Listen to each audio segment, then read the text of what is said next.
dass ich anständig meine Zeit verwendet habe im Dienste meines Volkes. Gib du jetzt deine Stimme ab. Wenn ja, dann tritt für mich ein, so wie ich für dich eingetreten bin.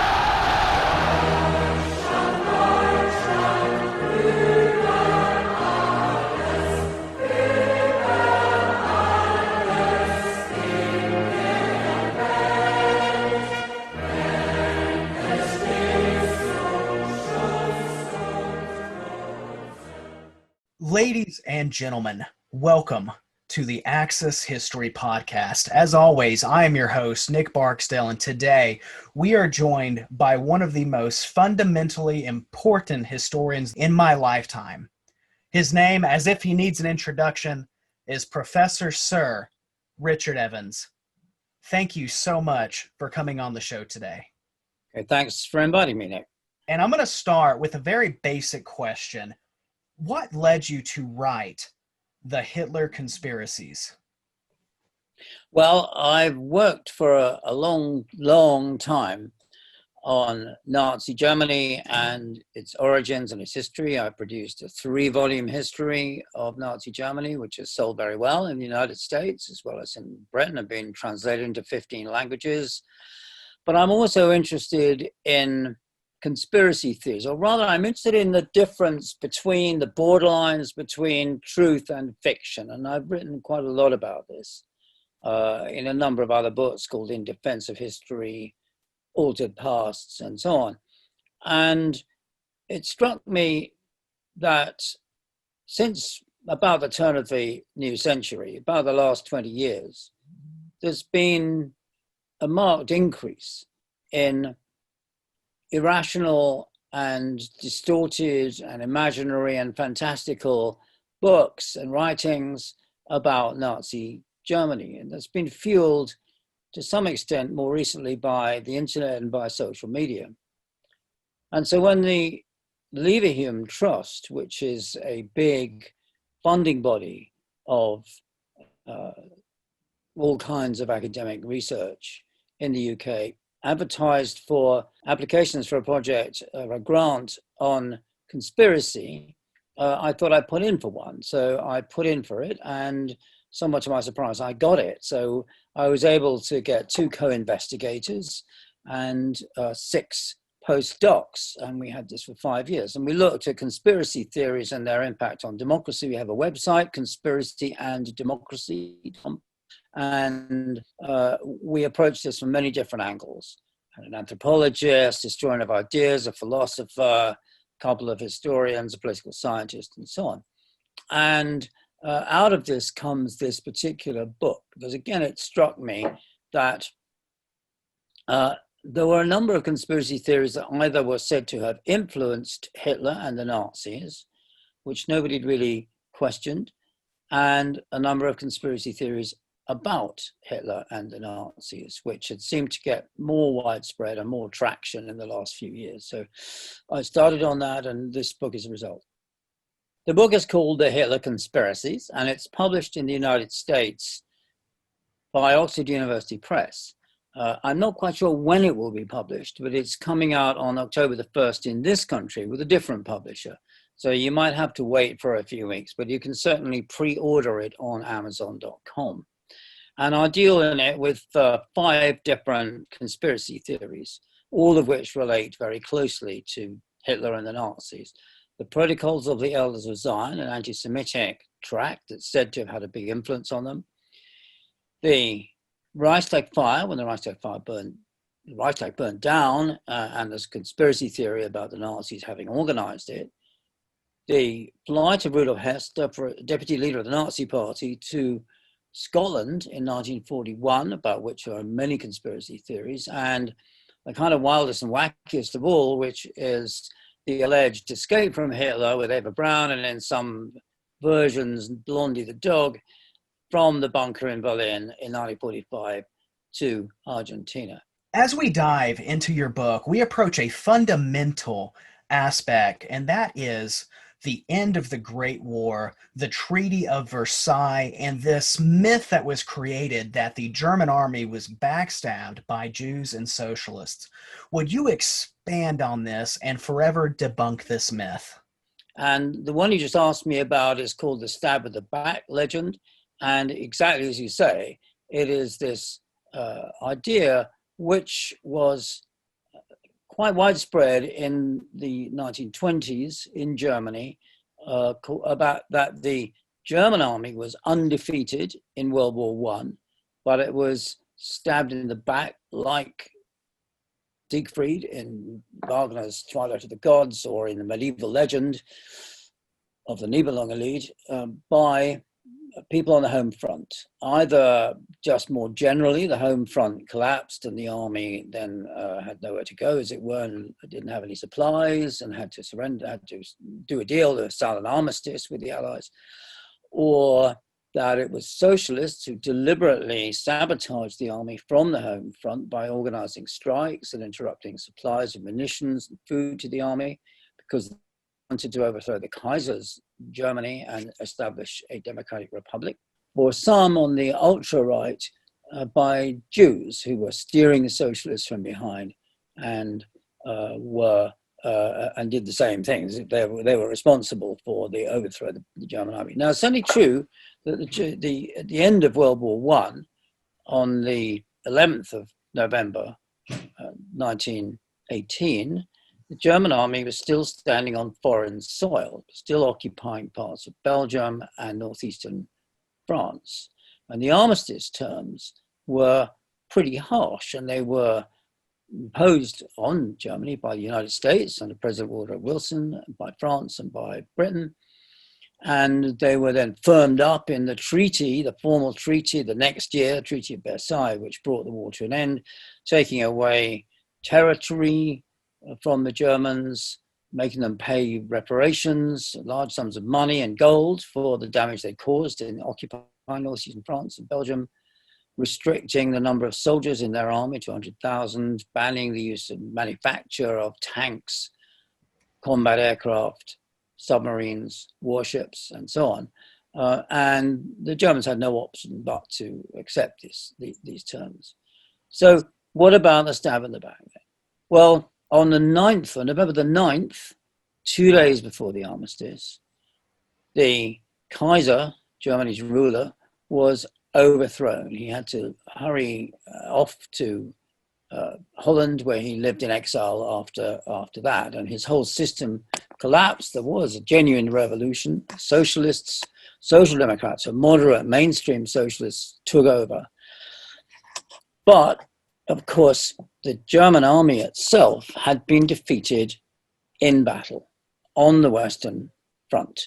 They'd launched a huge offensive in the spring of 1918, largely because the Russian Revolution, led by Lenin, had undermined and destroyed the Russians' ability. The Russians were allies of the United States and of Britain and France. The Tsar had been overthrown. Lenin fought his revolution.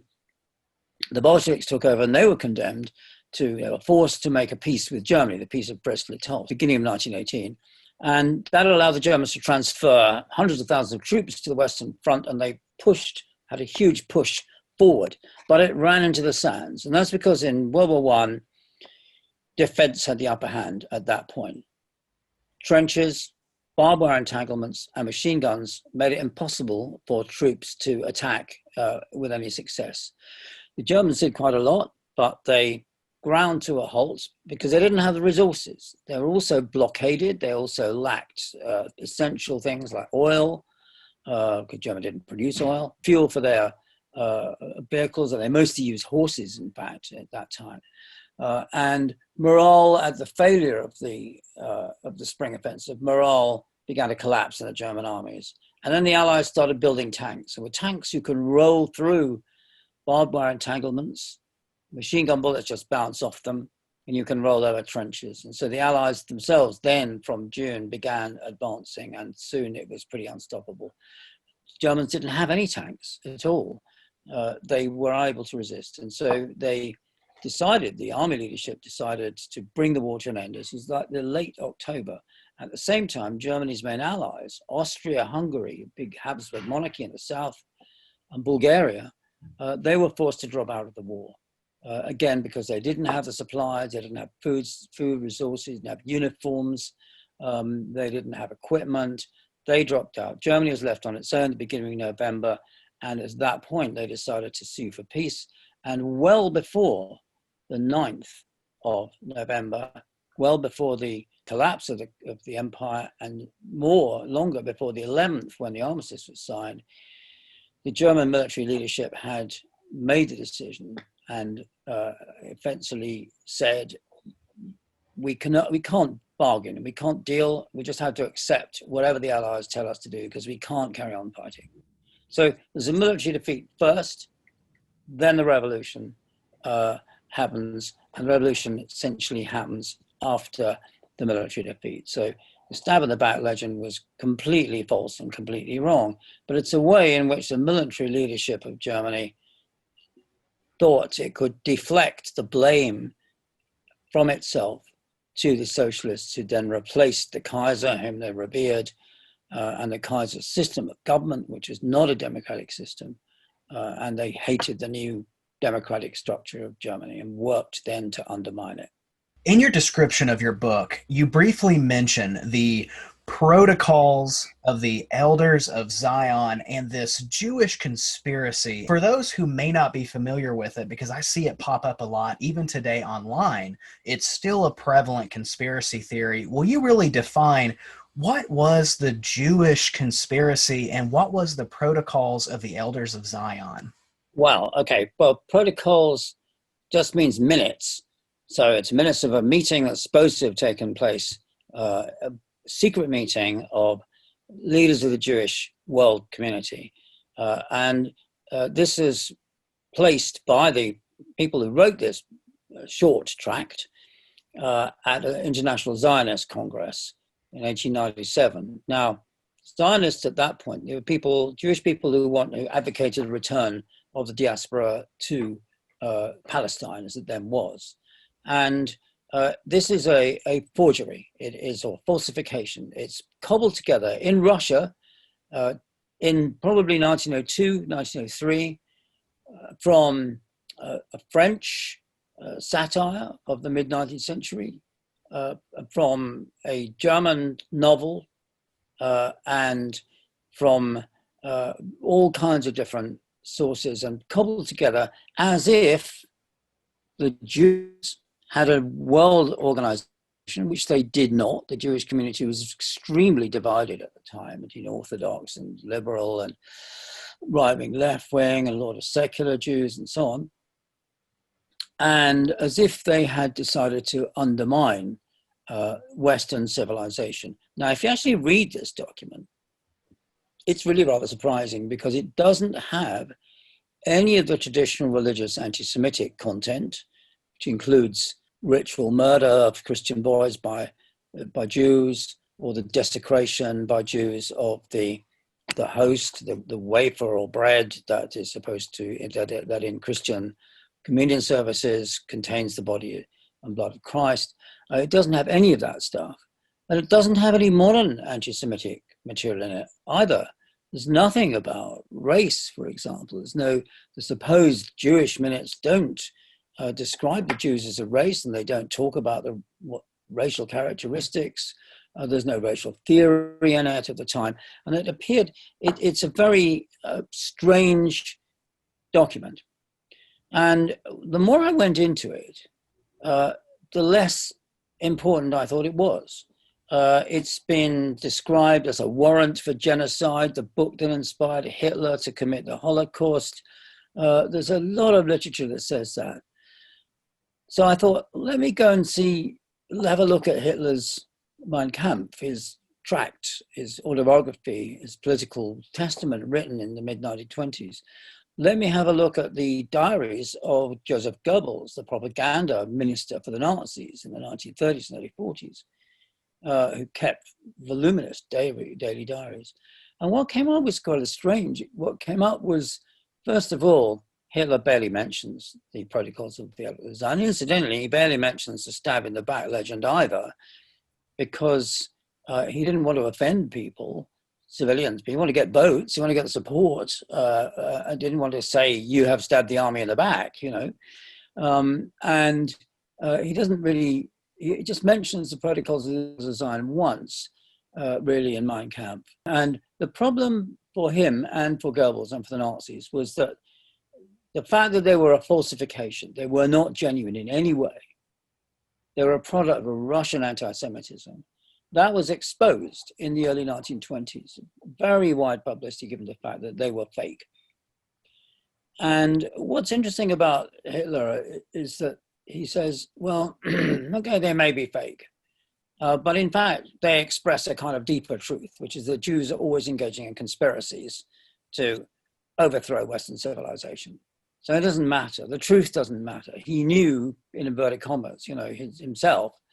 And Goebbels, even more incidentally, says, well, he's always being told by his officials in the propaganda ministry not to use the protocols of the Zionist propaganda because they're hopeless, they're useless, they're incoherent, they're not designed for it. And in fact, the Nazis, of course, they were driven by visceral, murderous anti-Semitism, but they found other ways, other more useful ways to them of expressing it. They had their own educational track, their own propaganda. And that was based on race and racism, which I say doesn't really seem to make much, it doesn't make an appearance in the protocols.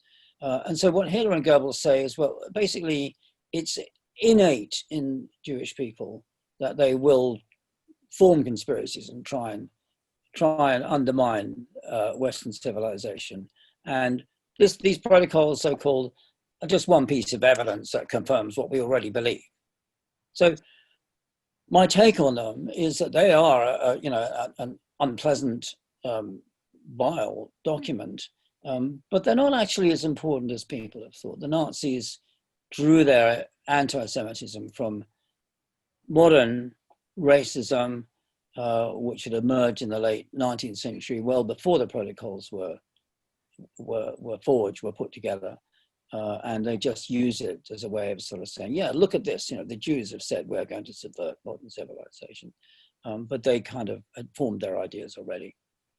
Most history buffs who have studied the Nazis, who have studied modern Germany, who have studied World War II in general, most of us are familiar with a almost cataclysmic event that's going to really have an impact on Germany during the Third Reich, and that is the Reichstag Fire.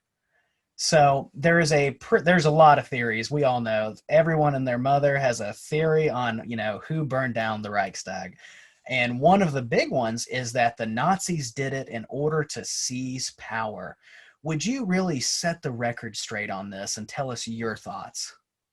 Sure. Well, the Reichstag is a German parliament, national parliament building, and in the middle of Berlin, still there. You can go and visit it and go and see it. And on the night of the 27th, 28th of February, 1933, it burnt down. And at that point, Hitler had been chancellor, head of the government, for just under a month. It was a coalition government. The majority of the ministers were conservatives. They weren't Nazis, but he was its head. And he immediately said that the communists had burned down the Reichstag.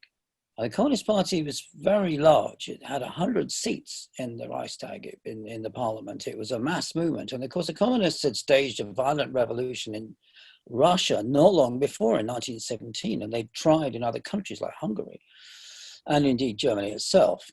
So it had some plausibility. And he used this to get a decree passed, basically abolishing or suspending civil liberties, allowing the government and the police to arrest communists all over the country. Before long, they were setting up concentration camps, starting at Dachau. They were imprisoning their opponents in them, beating them up, terrorizing them, in many cases murdering them. It wasn't focused at that point on the Jews, though when Jews were arrested, they got treated much worse than non-Jews who were communists and socialists. But the camps were set up at the beginning to intimidate the opponents of the Nazis, who were mostly on the left, socialists and communists. Now, the Nazis had a trial staged of a young man, a Dutch, he wasn't communist, he was a former extreme leftist, called Marinus van der Lubbe. And he was put on trial in the Reich Supreme Court, along with the German representatives of the Communist International, which is run from Moscow. And this is a court that had conservative but quite traditional judges in charge of it. And they didn't have enough evidence to convict the other guys, but they did convict Marinus van der Lubbe, who'd been found in the Reichstag, sweating profusely, obviously running all over the place. He'd taken his shirt off and used it to start the fires and so on. He's obviously the guy who started it. And so it became clear many years later, with a major work of research done in the late 1950s, early 60s by a German civil servant, in fact, that Marinus van der Lubbe had started himself. And in fact, he'd tried to start other fires at other public buildings in Berlin, but he hadn't succeeded. But in the Reichstag he did, and he managed to light the curtains, and then there's a dome which sort of provided an updraft. The fire was sucked up and the whole thing burnt out. Only the shell was left. Now, the Communist Party, because they were suffering from being arrested and so on, they staged a kind of alternative trial in London in absentia, and they obviously weren't there, of the Nazis. And they accused the Nazis of burning the Reichstag down, because it seemed obvious to them that whoever benefited, it was the Nazis who benefited. They used it to basically lay the foundations of dictatorship, because the emergency decree that suspended civil liberties renewed all the way up to 1945. It was a pseudo-legal basis for the Nazi dictatorship. And so the communists were convinced that the Nazis themselves had started the fire. And subsequently, right through the post-war years, a whole string of publications by people who sympathized with the communists was produced that presented the argument, accompanied by a lot of documents, that the Nazis had begun the fire. But I think it's very clear, and you look into it really carefully, you look at the documents, you look at all of these books, that it was van der Lubbe alone. Now, if you look at it from the point of view of conspiracy theories, you can see that quite often this fits into the pattern whereby quite often the theory is developed on the basis of whoever benefits from something must have done it. And nothing happens in history by chance. Lone individuals don't bring about major historical events. And you can then start finding forged documents which have been presented to try and show that the Nazis started the fire. You can see one of the ways that they argue is quite typical of some conspiracy theories, is that key evidence has been suppressed, that key witnesses have disappeared or been blackmailed or have been shot, because there isn't actually any real convincing first-hand evidence that the Nazis did start the fire. And my view is that, in fact, they improvised. You can see there's a very good long account by an eyewitness called Sefton Delmer. He was a British reporter. It was in the days when British intrepid reporters had names like Sefton Delmer and Chapman Pincher and so on. He wrote these very, very detailed memoirs. And he said he'd actually paid all the petrol pump attendants in the area in advance, or given them his card and promised to pay them if they gave him any news. And the local petrol station near the Reichstag phoned him up and said, look, it's burning. So he went down there straight away. And Hitler arrived, and he knew Hitler. So he got Hitler to let him in. And it's quite clear from Delmer's account, the Nazis are completely surprised. They were panicking. In fact, they thought I think they genuinely believed it was a communist conspiracy. They were kind of foaming at the mouth and saying, we must stop the communists, anything is justified and so on. So I think it's improvised. And my view is really, if that hadn't happened, they'd have invented some other excuse at some point pretty soon in order to suspend civil liberties and establish a dictatorship. They had 200,000 or more armed and uniformed stormtroopers on the streets who were beating up their opponents. And they had them enrolled as auxiliary policemen, so-called. They had a lot of muscle power on the streets. They just were looking for a pseudo-legal kind of excuse to set up a dictatorship. Many of us are familiar with Rudolf Hess, an earlier party member of the NSDAP. Honestly, he could be one of the most unambitious Nazis that's a part of the inner circle. And it really, I feel like one of his main things was always looking out for the main guy of the Nazi party, which was Adolf Hitler. Now, we all know he does this really shocking mission, and he flies to the United Kingdom. And as we all know, there are many conspiracy theories that surround this. And so one of them is that when he flew to the United Kingdom in 1941, it was to carry the supposed peace treaty deals given to him by Hitler, sanctioned by Hitler, and that Churchill, the man of the hour, basically suppresses this. Would you set the record straight on this? Yeah, well, this is another set of conspiracy theories, most of which have been spun out fairly recently, really, in the last 20, 25 years, although there are one or two earlier ones as well. But it's become much more popular. Many more books have been published about Rudolf Hess's flight in the last 25 years than in the previous period since he flew. He was an experienced pilot. Hitler had banned him from flying because he was deputy leader of the Nazi party, but he did it anyway in secret. And it's clear from all the contemporary accounts of other leading Nazis that he had lost a lot of his power and influence in the late 1930s and the beginning of the war. He wasn't part of the inner circle who made the big decisions about war and peace and invasions, or indeed about the Holocaust, although he was deeply anti-Semitic. He was sort of frozen out.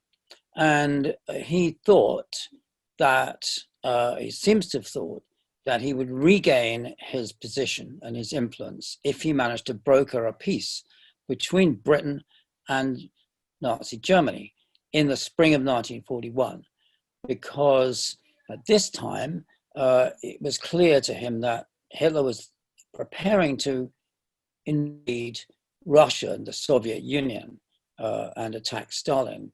Hess, again, was not part of the inner circle who made a decision. He didn't know exactly when this was going to happen.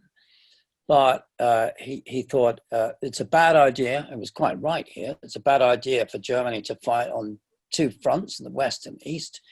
That's not a good idea. And he was quite right. So he made secret preparations lasting for months. He had a heavy fighter plane, a Messerschmitt Me-110, kitted out with extra fuel tanks. He got the support of the manufacturer of the Messerschmitts, because he knew, because he was a pilot. He had ground crew prepare it. He did some trial runs, flights of the plane, and he took off on May the 10th, 1941, and flew to Scotland. And he parachuted out of the plane because he couldn't find the airfield where he was intending to land. Plane crashed, and he was then, of course, arrested. And Hess had this idea, fed to him by his old university teacher and his son, the Haushofer father and son, who were what were called geopoliticians, and they were interested in foreign policy. And they got this mixed up idea that the Duke of Hamilton, a Scottish lord who was very prominent in an Anglo-German friendship society, not a pro-Nazi organization at all, quite harmless kind of cultural organization, was an important figure because he was a duke. He wasn't actually. He was also a pilot. He was, in fact, I think, the first man to fly over Mount Everest. And in a plane. So Hess thought he was really important and he would talk to him and he could sort of fix a peace. He did not consult Hitler about this. And of course, Hess was then imprisoned. The peace offer was completely, he made a peace offer. So he invented it himself, Hess, but to the effect that Britain can keep the British Empire, the colonies like India and African colonies and so on, if Germany gets a free hand in Europe. Although Germany must get its old colonies back, which had been taken away by the peace settlement at the end of World War One. But that would have reduced Britain to a kind of vassal state in the end, and it would not have been long, I think, before Britain started getting demands to hand over its Jews to Hitler and so on. Anyway, all of the contemporary accounts by eyewitnesses concur in saying that when Hitler was told that Hess had flown off to Scotland, he was beside himself. He was totally shocked. He got depressed. One account said he was even weeping. He was just totally shocked. And the same is true of Goebbels and Goering and all of the other leading Nazis. It came as an absolute surprise. There was no conspiracy. Hitler did not tell Hess to fly. He did not provide him with a peace offer. I mean, if he actually wanted to make a peace offer underneath, a bit behind the scenes, he would have chosen somebody more versed in foreign affairs, and he wouldn't have done it by sending him to the Duke of Hamilton, for goodness sake. He chose a more sensible way of doing it. But Hitler wasn't. So there's conspiracy theories of various kinds. Some writers have argued that Hitler sent Hess, that the peace offer was genuine, and that Churchill was a warmonger who rejected it. And this is basically, these are people who I think regret that World War II happened for one reason and another, and thought that in particular, of course, Germany and Britain should have been allies and not enemies in the face of the threat from Stalin. Others have argued that Hess was lured over under false pretenses by MI6, MI5, by the British secret services. There's no evidence at all for any of this.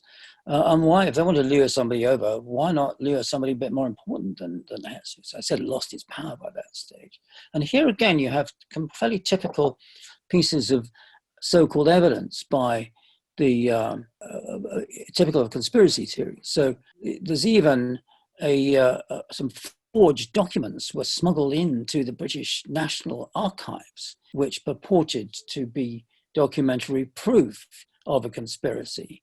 Although the National Archives are quite, didn't find it too difficult to, they were written to prove they were forgeries there, but the paper turned out to come from after the war, 1950s and so on. And after that, the National Archives banned researchers from taking single sheets of paper into the archives. You had to use notebooks to take your notes. There were alleged witnesses who disappeared, or been killed or shot or been suppressed. Documents were supposed to have been suppressed. No evidence for any of this whatsoever. And some conspiracy theorists even bring in members of the royal family, then royal family to them. The Duke of Kent, for example, who was a member of the royal family, who was killed in an air crash during the war, is said to have been involved. There's no solid evidence for any of this whatsoever. This is another case of an individual disbelief by people who are inclined to believe in conspiracy theories, that a single person kind of committed an act like that without there being a lot of people behind it. But this does happen. Of course, as you well know, as everybody in the United States knows, the classic example of this is Lee Harvey Oswald and President John F. Kennedy, about whom any number of conspiracy theories have been spun, because there's a general, among people who believe in conspiracy theories, general disbelief that a single man can have killed the President of the United States. But as we say, JFK is a kind of bottomless hole. You enter by the grassy knoll and you never come out again. So I'll leave that one on one side. But there's a kind of Hess and van der Lubbe are two interesting cases of how conspiracy theories develop because of a disbelief that a single person kind of committed an act that in van der Lubbe's case is undeniably important historically. In Hess's case, you have to argue that it would have been historic had it succeeded. So as we come towards the end of this interview, we approach a subject that to this day, the conspiracy theory remains strong. People still love it. The History Channel even did a series called Hunting Hitler. I thought the premise of the show was obviously flawed, but I still watched it regardless because I enjoyed seeing this little treasure hunt along the way. But it still keeps alive this theory that Adolf Hitler survived the fall of Berlin, didn't kill himself, and ended his days in a foreign country. And so I was wondering, forevermore, would you set the record straight about Adolf Hitler and this conspiracy theory that is still continuing to grow? Well, Hitler, the German dictatorship, committed suicide at the end of World War II. He was living by that stage in an underground bunker underneath the Reich Chancellery, his office, basically, specially constructed, with a small group of his adherents, his secretaries, his adjutants, and a woman he married, Eva Braun, became Mrs. Hitler. And he shot himself. Eva Braun was poisoned. They tried the poison out on Blondie the dog beforehand with some success. And his two adjutants, Linger and Günscher, testified later that they'd taken the bodies up to the garden and they burnt them, they poured petrol over them until there was almost nothing left of them at all. We have evidence statements from a large number of people who are in the bunker, pretty well everybody who survived, and we have the evidence of Hitler's jawbone, which is about all that was left of him, which is identified by dental technicians, and he had very bad teeth. He must have had terrible breath, actually, because, halitosis, but he had dental bridges that dental technicians had actually worked on, and they were found, and they testified they were his. And he had also gone on record in the previous few weeks, months, that he would commit suicide if he, if the war was irrevocably lost. He did not want to stand trial. He didn't want to undergo the humiliation of being arrested and put up before judges and executed and so on. So there's overwhelming evidence. It was investigated after the war, immediately after the war, by a Secret Service, the British Secret Service, through Hugh Trevor Roper, who was a very respected historian who interviewed a lot of the people involved, tracked them down, went to the bunker, looked, saw the evidence and so on, wrote a book called The Last Days of Hitler, where the conclusions are basically right. They were added to later on by a German court that finally, in the mid-1950s, issued a death certificate for Hitler, because that was important because of painting that was being claimed allegedly in his ownership, and if he was dead it could be given back. But it was very thorough. The Russians also did an investigation, but that wasn't published until after the fall of communism, and that included but some of the Russians taking prisoners, including Günscher and Linger, his adjutants, and they were released in the mid-50s, and that's when they tested. So there's a huge amount of evidence. However, there were, as you say, conspiracy theories that began almost immediately afterwards. They were stirred up by Stalin. Now, Stalin, the Russian dictator, after the Soviets initially, the Red Army people had actually said, "Oh yes, we found what was left. We found the ashes, and so on.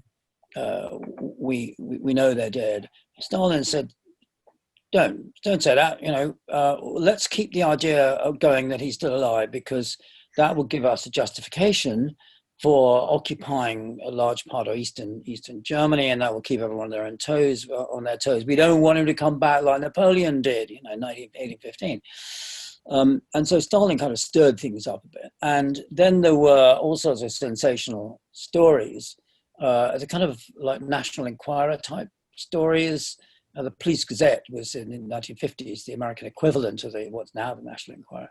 Hitler seen here or there, and the FBI had to open a file on every crazy denunciation they got and every crazy letter they got saying, I saw Hitler last week. He was in a cafe, this guy with this little toothbrush mustache. I'm sure it was him. So they had to keep all of this stuff. But they looked into them. They found them all complete nonsense.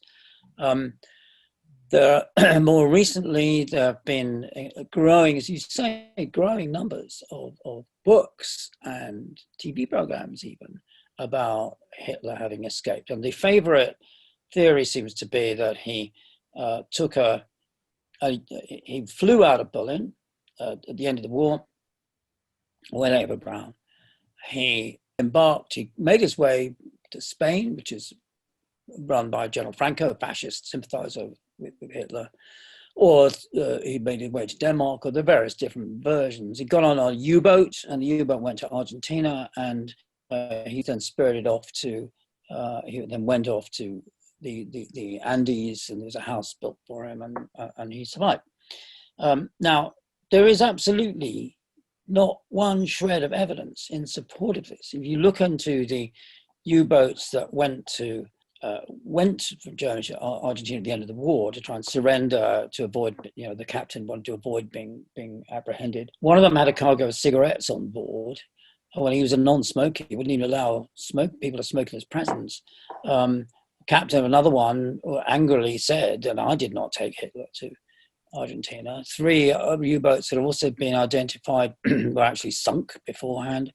And oddly enough, nobody else seemed to have been involved in this so-called conspiracy. He seemed to have done it on his own. That's because a lot of the people who argue or suggest or fantasize that Hitler was able to escape do so because they can't accept that he just ignominiously, cowardly shot himself.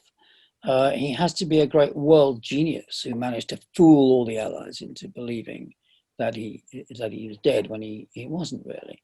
And all kinds of people have been found in Argentina who could testify, usually almost always second or third hand, what we call hearsay evidence. Oh, I know an old woman who told me that she had seen Hitler doing this or that. So it's not reliable at all. It's uncorroborated. One witness even says, oh yes, I was working in a house where I had to take meals to a mysterious, unnamed German visitor. It must surely have been Hitler, because I had to leave the meals outside his door. So she was asked, so what kind of meals were they? Oh, typical German, kind of Wiener Schnitzel and sausage and so on. Well, he was a vegetarian, for goodness sake. He never touched meat. And so it goes on. Now, there's a series of very well-produced, slick and well-made TV programs called Hunting Hitler, which are actually broadcast on the History Channel, but they don't present a single fact. There's a review of them. There's also a book and a single program. There's a review that said, if I got a free glass of bourbon or whiskey every time that the narrator on the program said, well, it might have been this. He could have been here. It's possible that I'd be completely drunk by the first interval, Nothing concrete at all. Now, it's not harmless, this kind of stuff. We can obviously laugh at it, but what all these conspiracy theories involve, and this is what I argue in my book, is the allegation that all the professional historians who've ever written about these events, the Reichstag Fire, the Stab the Bang, Rudolf Hess, protocols, all of these, Hitler's death in the bunker, they're all wrong. Or they're all what the conspiracy theorists call official history, as if we, because I'm a professional historian, had somehow been paid or blackmailed or told by governments, this is the story you will tell. And we're talking about thousands of historians and journalists and writers of one kind and another. And it's a denigration of our profession. It's an insult to all the hard work that historians, from Trevor Roper to Fritz de Beers, who wrote about the Reichstag Fire, to all of these historians. It's an insult to all of us. And it's also saying the truth it's challenging the truth. Quite often the truth, and they say this quite explicitly sometimes, the truth doesn't really matter. Evidence doesn't really matter. And the real problem of the spread of all this kind of conspiracy theorizing on the internet, and above all on social media, is that it's just opinion. I don't believe Hitler died in a bunker, and then you can tweet and got your 280, characters. Well, I do, read my book, look at it, but there's no evidence it's discussed. You can't have a meaningful discussion. And why this has proliferated in recent years is because, as it were, the internet has bypassed the gatekeepers of expression, newspaper, magazine, radio, TV editors. And there's been also, you can say anything you like on the internet within reason. Fortunately, social media companies are now beginning to crack down on dangerous fantasies and outright lies and falsehoods. But I think they need to do more. And conspiracy theorists cannot be bothered to read all the serious books based on the serious, objective, conscientious study of the actual contemporary evidence. They cannot be bothered to read them. For them, if someone's a professor of history, then they must be giving the official version so we can just deny it. Conspiracy theorists tend to say what matters is not the argument, it's what matters who is putting it forward. And these are what I call communities of alternative knowledge. They're self-validating groups of people. And if you look around, you can see groups like some parts of some groups, like students of unidentified flying objects, flying saucer believers. You can see occultists, people who believe in the role of magic in history. You can see Holocaust deniers in a more sinister way. You can see neo-Nazis, all of these people whose view of knowledge, whose concept of knowledge is not one based on empirical fact or serious evidence. And so it's very difficult to argue with them. And my book is an attempt to do this and to demonstrate in these 5 particular instances how, if you study the evidence, you can come up with reasoned conclusions. And I urge all conspiracy theorists who are interested in Hitler and the Nazis to read the book. And once again, to the people who will listen to and watch this video, check out the links in the description below. I'm going to provide what I can to get you access to his work, because that's the thing. As he's already touched on, it's our job, my job, your job, as historians, whether we be novices or professionals, to make history matter and to ensure that at the end of the day, we do our part in setting the record straight. And awesome scholars and pioneers in history, like Professor Sir Richard Evans, are the reason why we are able to do that, and we are able to have a greater understanding of history. And so, Professor Sir Richard Evans, thank you so much for coming on the show today. Thank you. It's been a pleasure.